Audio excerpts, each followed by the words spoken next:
Look at this airplane getting its morning routine done. It just had its breakfast, the fuel, and now it's putting on its coat. The coating is a liquid to prevent ice crystal formation on the airplane in the air.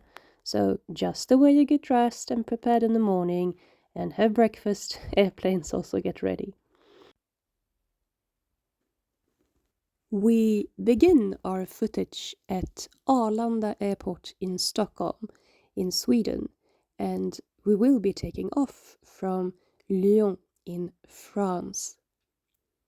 We are taking off on a sunny afternoon to fly to Copenhagen in Denmark, Kastrup Airport, and we have started rolling. Sometimes the route before the actual takeoff is super short, and sometimes we get to travel for some minutes before the control tower will be giving the pilot the permission needed to accelerate into the sky. I have actually been inside one of the control towers in southern Sweden. It's a tower, so there are great views of the surroundings, and it's very quiet. It has to be for full focus and to catch all the details when communicating with the different pilots. Every takeoff and landing is carefully noted using a system which makes it super easy for anyone who has been trained to be an air traffic control officer to step in and take over at any moment. And if you want to know what aircraft model you're flying, one way to know is to look on the safety sheet on the seat pocket in front of you, typically in the upper right corner, where it says, for example, Airbus 320 or Airbus 321. And when you're back on the ground and curious about the traffic that is going on above you, you can use a website, a flight tracker called Flight Radar 24, also available as an app, and there you can click on each airplane displayed that will show you the route, so in which city each aircraft began its journey and its final destination. You also can see the model, and you can also see helicopters, like there are ambulance helicopters in the air, and they tend to have the model Kawasaki from what I have seen. In some airplanes, they offer chocolate to everyone and tea and coffee for free. Some flights are so short that there is no time for that. Like when I flew from Aalborg in Denmark to Copenhagen, that is a flight that only takes 45 minutes. You fly between islands. If you travel by train, that same route would have taken you about 6 hours, so it makes sense to fly 45 minutes instead. In Aalborg, they have this lovely signpost at the drop-off area. Kiss and hug, 2 minutes only. I guess it helps. And I've come across such nice flight attendants that really know how to be diplomatic. There was one lady who got into her seat, and she had her bag next to her, blocking the way for everyone else in the airplane. So the flight attendant went up to her and said, "Madam, I'm not a magician. I cannot make this bag disappear." On the same flight, there were a duo with just amazing collaboration skills. A passenger complained about the cost of the beverage. The male flight attendant said, "Madam, if this was my aircraft company, everyone will get their beverage for free." And the female flight attendant went, "Excuse him, he's new," which was very sweet because they were very, very experienced in their profession, both of them. And how amazing that they get to work in the sky and meet so many different people and make friends. The latest crew that I flew with, they were such a nice group. They made an announcement. "Hello, we are Emmeline, Louise, Fabienne. If there's anything you need, do not hesitate asking us." Once, the staff made an announcement and one of the flight attendants began to sing. We are about to accelerate now, so prepare for feeling a slight pushback into the back of your seat. There will also be an increased roaring from the engines, which is perfectly normal. They need more force to get started. And for me, this is a favorite part, because that acceleration means we have conducted so much scientific research, tested all the parts, the thousands of screws in wind tunnels, and we had so many engineers come up with all the solutions to make a machine like this that weighs sometimes around 700,000 kilograms to fly. Amazing! If you experience some uneven movement of the airplane upon ascending or landing, that is a combination of the wind and the weight of the airplane. Cargo matters. In the Hamburg area, which is quite special, I have been told, there is a lot of fog typically on the ground, and special for the airport because the winds there are known for creating this wobbliness in particular. But should we be surprised when you're out for a walk and you feel wind in your face and your scarf and jacket move? That's normal. And if you ever flew a kite and saw it wobble above you, that is you experiencing the wind in different ways. And here you are experiencing the wind in yet another way, but with much more force. Let's profit from being high up in the sky. I hope you are a better mountain spotter than me, because here in Lyon we have the 4,800 something meters tall white mountain, Mont Blanc. And every time I have been here, it has been cloudy at a distance, so I have not been able to spot it. And the locals say, "Oh, but it's so obvious when you see it." So, if you see it here in the footage, let me know. We are about to make a turn here in the sky, just the way we turn a car when the road turns, because of course there are roots in the sky.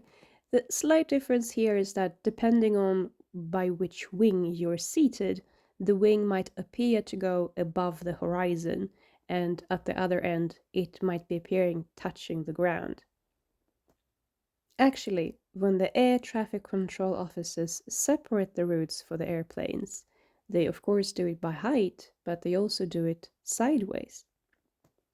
In an interview at Luftfartsverket, the Swedish Civil Aviation Administration, which is a Swedish government agency that provides air navigation services, one air traffic control officer tells about that when possible, she tries to shorten down the road for the airplane to save fuel and lessen the emissions. And when ascending, of course, also the flight attendants are sitting down on the seats which are especially assigned for them, wearing the belts. And once the plane evens out and we're not ascending anymore, then they can drive the trolley in the passageway and offer the hot and cold drinks, the different snacks, and sometimes products from a catalog like perfumes and creams. And you can pay with card, which I think is quite amazing because internet does not work up here. And there is a Mont Blanc on the moon, but with an S instead of the T, if you'd want to spot that as well. Speaking of space, did you read the news about the lost tomato? The astronauts at the International Space Station have grown the first tomato in space. Yay for that. And it got lost. I quote, "The missing tomato was first discussed publicly on September 13.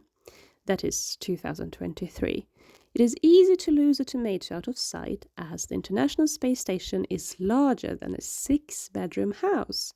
But no worries, 8 months later they found it. That was the news."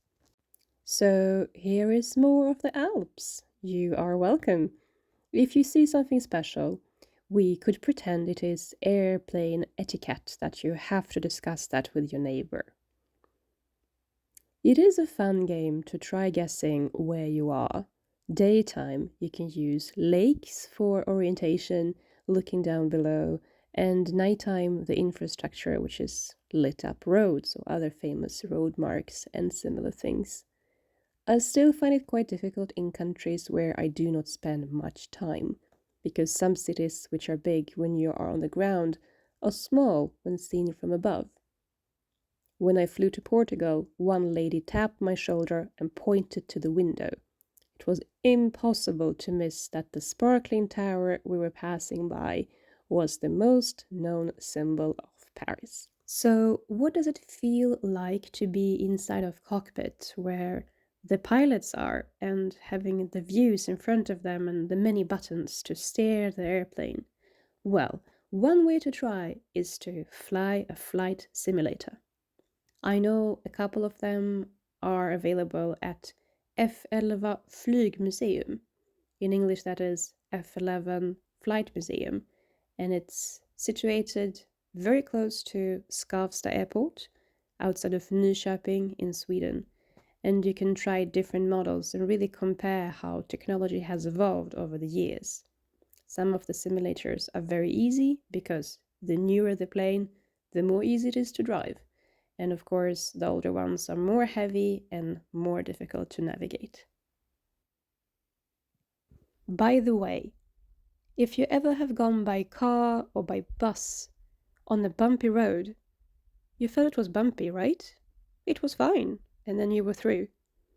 Same bumpiness can appear here in the air, and you'll feel it differently, obviously, because you're not on a physical road, just the way you are touching asphalt. But it's barely visible. The altimeter that measures how high up the airplane is in the air barely makes registration. A drop that could feel quite significant, that's maximum 25 centimeters. So nothing to worry about. It's just a bumpy road, as sometimes it happens. Up next, two really cool things of all the many cool things you can see when you're up in the sky. I have been lucky. I have been capturing two of these really cool things. The first one being something I call the rainbow halo. To tell you the truth, I have not been able to localize the exact scientific name of the phenomena. And what you'll be seeing is a miniature shade of the aircraft itself, which you're flying, and it is surrounded by a rainbow, a circular rainbow. It looks really nice. It's difficult to zoom into, but you will see that in the footage. And why I call it the rainbow halo is because there is actually a phenomena called the halo, which you, of course, can Google when you're back on the ground. And that halo is typically seen as a very thin, almost like a metallic circle around the sun. And for that to be formed, there has to be ice crystals in the air. And rainbows, when seen from an aircraft, are circular. But what you get to see here is not quite the same thing, I believe. The second thing is a very thin grey line, which at a very large haste is approaching us, below us, and that is another airplane cutting through the clouds. Now we are again turning, and you can see that I'm not moving the camera, but the wing is moving in relation to the clouds underneath us. And what is not very visible is that there are small crystals of ice on the outside of the window where I'm sitting. During my visit at the museum with the many different flight simulators, I was lucky to speak to some of the former pilots that had come to visit. They used to fly for the Swedish Air Forces, and they told me about this interesting balance act.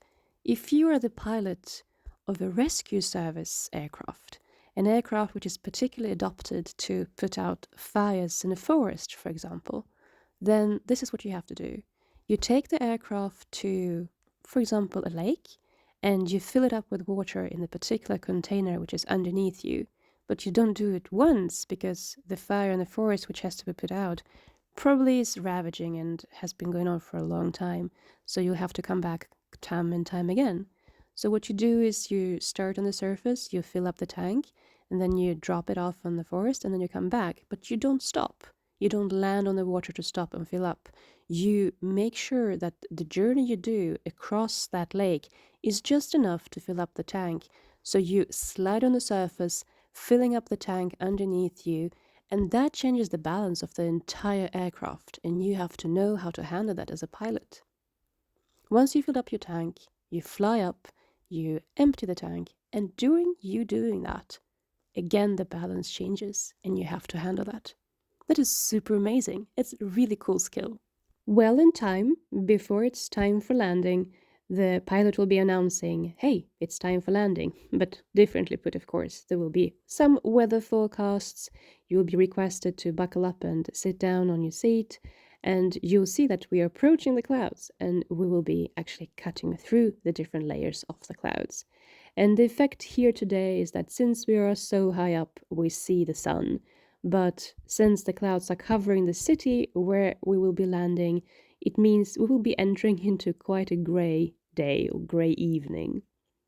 This brings us to the very exciting topic of clever packing.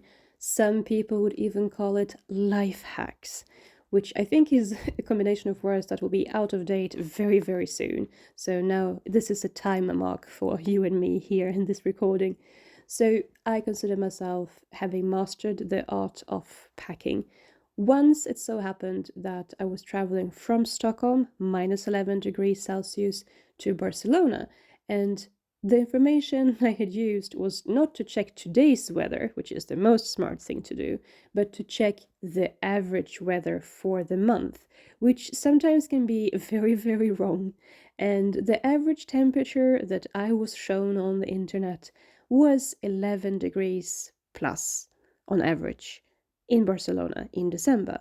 And when the pilot made the announcement, oh, the weather is clear, and upon landing in Barcelona it will be plus 21, I was very lucky to have packed some lightweight clothes with me as well. So what I do, I always pack at least one pair of extra shoes and always a book, because you never know for how long your flight is going to be delayed and you cannot be staring on your phone or your laptop all the time. And then always dress in layers so that you have your sweater quickly available and that you have your tank top or whatever you're most comfortable in when you get very hot, because sometimes it can get very hot on airplanes. And actually they say so it gets most warm at the back. So if you have the possibility to change seat at some point and you feel that you want to be warmer, sometimes that can be an option. I remember this Facebook post by a Facebook friend who works as a diplomat, and he does all, the hard negotiations, which is not written about in the media. So he does the prep work, and for that he gets to travel using very many different aviation companies. And he and his colleagues had commented on this post that was made of two parts. One was that he tends to have a very particular opinion about aircraft companies, which few people can relate to. And the other one was when he's getting asked, who is your best friend? The response is, in which part of the world? I think that's so nice. I cannot relate to the many aviation companies try out either, but I do have a favorite airport. And I'm saying airport because actually it's a port, but for airborne vehicles. And I think that's quite sweet. And mine is Bromma Airport in Stockholm. And you, of course, wonder, why is that? It's very special in the sense that it's very easy to access. So there is no especially chartered bus or train for that. And sometimes they have the extra fee that when you step off the bus, you have to pay an entrance fee to certain airports. There is none of that.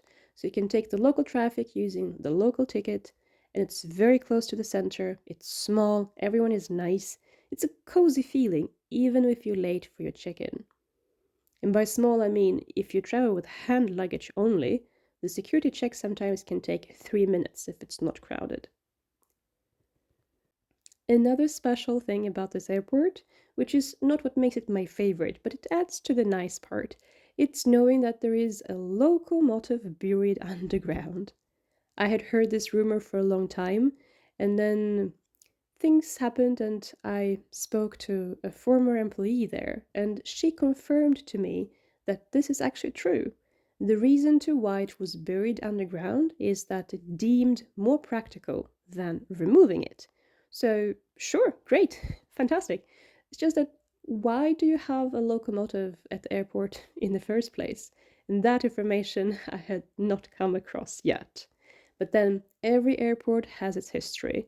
So take Mumbai Airport. It was once built to be outside of the city, but as the city grew, now it finds itself in the middle of it.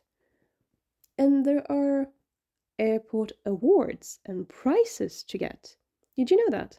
Skopje Airport in North Macedonia is quite good with that. They keep getting them.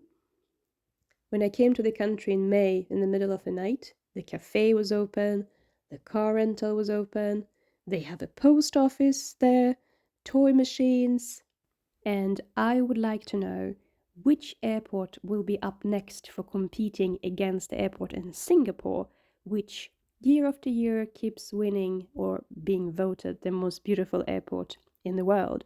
Because how many other airports have a beautiful waterfall indoors? On the curiosity list, of course, we have the airport in Taiwan, which is designed with a Hello Kitty theme, so very pink and mini kittens. And now it's time for us to be landing. And when we do so, of course, we're coming at a high speed touching ground, so you will feel a slight jump when the wheels, which now are out from the airplane, will be touching the ground. So it'll be a bouncy feeling, and sometimes you might feel that it'd be like a bit of a thrusting forward. So for me, sometimes I buckle up a little bit harder, but there is nothing strange or dangerous about this, it's just normal. And sometimes the braking will be a bit harsh, so just prepare that there'll be a bit of motion happening around you. It is perfectly comparable to being in a car and braking, just that this is happening at a much higher speed. And by the way, have you noticed that airplanes tend to be colored white? And there are scientific reasons behind that. There are, of course, variations to it. So the aircraft you're watching now has orange features, and there is a German company which is called Condor. I think I'm pronouncing it right. Their airplanes are striped, so they are white and green stripes. But the reason for the white part is, on one hand, to keep the aircraft cool, because the color reflects sunlight. And the other part is that actually this paint doesn't weigh as much as, say, a black one. And we have landed! Woohoo! Kastrup Airport is another really nice airport because of its proximity to the city center of Copenhagen. Again, you don't have to take a specific train to get there. You can take the ordinary train, and the tickets are at a fair price. And they have nice features, like when you exit the airport, you have a particular vending machines for flowers. So even if it's late at night, you don't have to speak to a vendor, but you just go to this machine and get your flowers if you need that. And during your pathway on the way to your gate, then you can actually choose a fragrance-free route. So there's a particular corridor which you can take, which makes it possible to avoid the shop where you have all the perfumes and chocolate and beers and everything else, and you don't have to smell any of that. And that is a great invention. I saw some interesting information about mathematical research that has shown at what time you should feed the baby for it to cry as little as possible on the airplane. And sometimes you get to sit next to a baby and they cry anyway. And this happened when I was traveling from Spain last time. And the baby to my right, she had just turned 1 year. She didn't speak much, but she cried the more. So, having her sitting on her mother's lap, I interviewed her and said, "Well, you are the future generation. Could you tell me what you think about education?" And she went, okay, so what is your point of view on the digital infrastructure? And unfortunately, I do not have any conclusions or takeaways I can share with you briefly. It was a very complicated answer, which was, it needed a bit of interpretation, especially as I had a second baby crying to the left of me, and she had very different opinions compared to her right companion. So sometimes it happens that the flight attendants see this, and they walk up to you and they give you another thing for free. And this time it was a water bottle, and I had very much of use of that, so I'm very grateful for that. A pilot that I spoke to said that actually he can teach you to fly an airplane in 2.5 hours. It's that easy. What is difficult is to master all the deviations, and that will take the additional 2 years of the education. And when you train to become a pilot, it could be a pilot of an aircraft or a pilot of a drone. What you do is that you accumulate hours. So you write them down in your logbook. And of course, the responsibilities are entirely different if you drive a big vehicle filled with people or you fly in a small drone, but still there are many things to take into consideration. Oh, and since you're about to step off this plane very soon, there is a trick I would like to share, which I got to know a couple of years ago. How to not forget your bags. So, if you have several bags with you, make sure to count them, because it's easy to forget one of them. But if you know you have three of them, you always count them one, two, three. So, it's easy to discover if there's something you forgot, especially if it's something that you do not tend to bring with you that often. In the next video, we have to talk more about the clouds. We barely touched upon the subject of meteorology. Oh, and for that matter, winds, when they're circular, what happens to an airplane? That we have to talk more about. And drones, things you can do, things you can't do, and what are those things called? And of course, the hot topic of electric airplanes. Solar cell panels, electrical charging, no fossil fuels. How does that work? I know there are particular trainings to fly with electrical airplanes, so I'll see if I can get hold of someone who had that training who could share more about their experience, and I'll be happy to tell you more about it. What is not visible for the passengers sitting both at this height and not able to see what is happening in front of the airplane is that at the gate where this airplane is expected, there is a lot of staff wearing the high-vis yellow neon clothes, and some of them are waving with red signposts, and that is to help the pilot to know when to stop driving this aircraft forward. If everything is in line with schedule, then also there will be staff waiting on the other side of the aircraft, and they will be ready to unload the cargo underneath the aircraft as soon as the aircraft has come to a standstill. It happened that when we were in Italy, when they were supposed to be loading the cargo on the airplane, the schedule was somehow out of sync. So we had boarded the airplane and we had to sit there for 1 hour and wait because there was just not enough staff. And the pilot put it this way: we're going to be super duper late. And we were late by about 1 hour and we had to arrange for new connections. And that bus which is behind Ryanair is an example of that sometimes when you get to your gate, you do not step on your aircraft the first thing you do. You first get on a bus, and then the bus will be taking you to your aircraft, which could be parked somewhere else on this field. And ta-da! We've come to a standstill. So have a nice evening, have a nice day, depending on where you are in the world, and see you next time. And if we get to meet, maybe you will be the one telling me cool facts about flying.